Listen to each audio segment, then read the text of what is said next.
We are hearing again that the FBI, the Federal Bureau of Investigation, has seized some classified records, some marked that have been marked as top secret from former President Donald Trump's Mar-a-Lago home.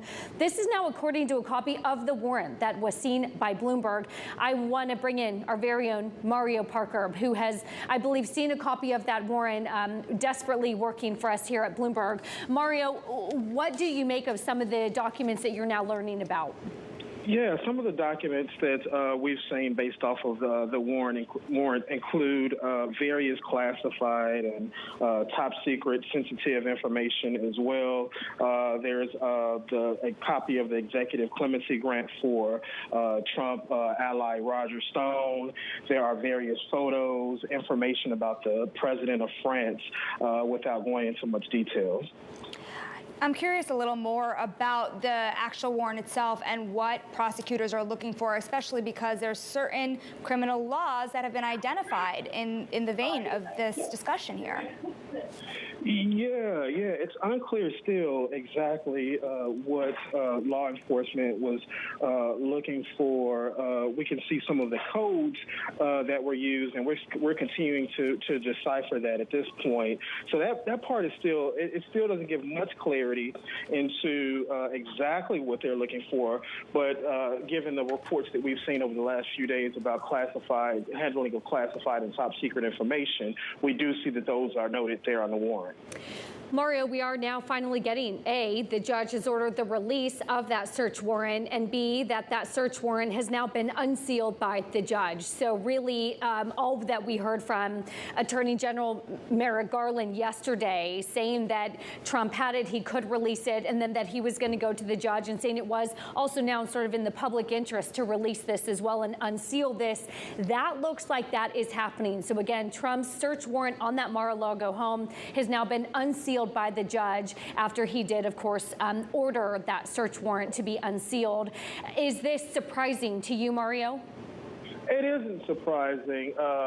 Former President Donald Trump last night on his social media platform indicated that he wouldn't try to fight the government in releasing it. I think he even said something in a statement, release the documents now. So this was expected.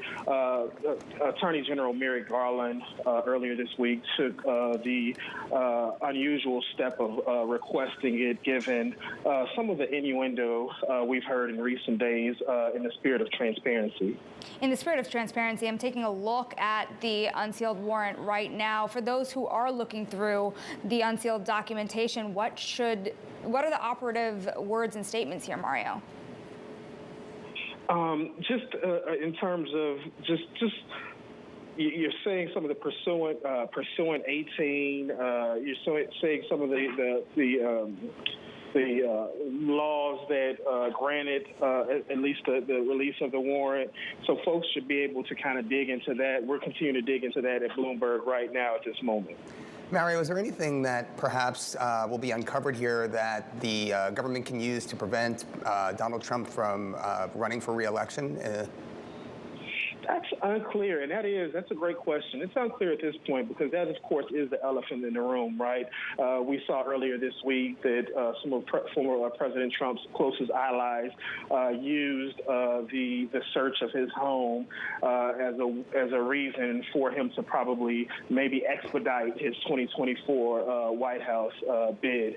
Now, we don't know whether or not the myriad investigations that he's mired in, what happens between now and 2024, and whether any of those will prevent him from running for office.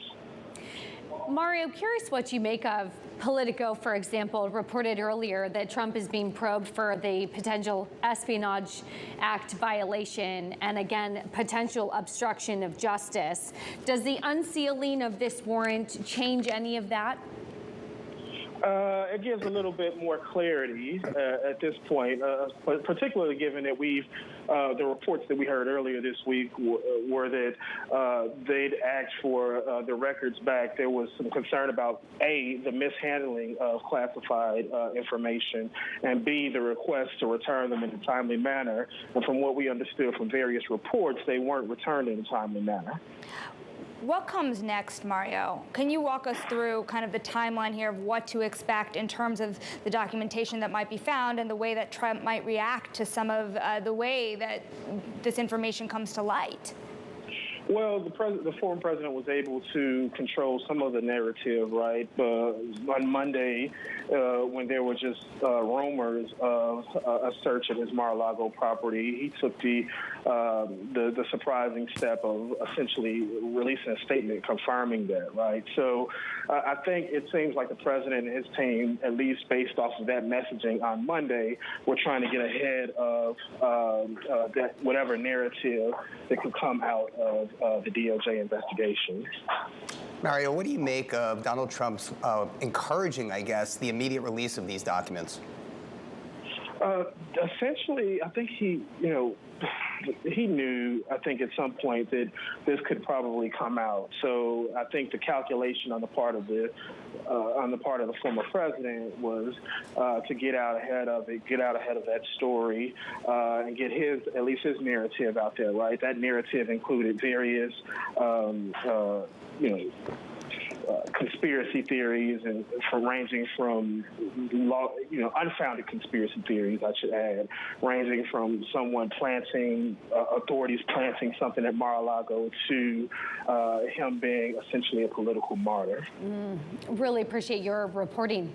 Mario Parker, really thank you there.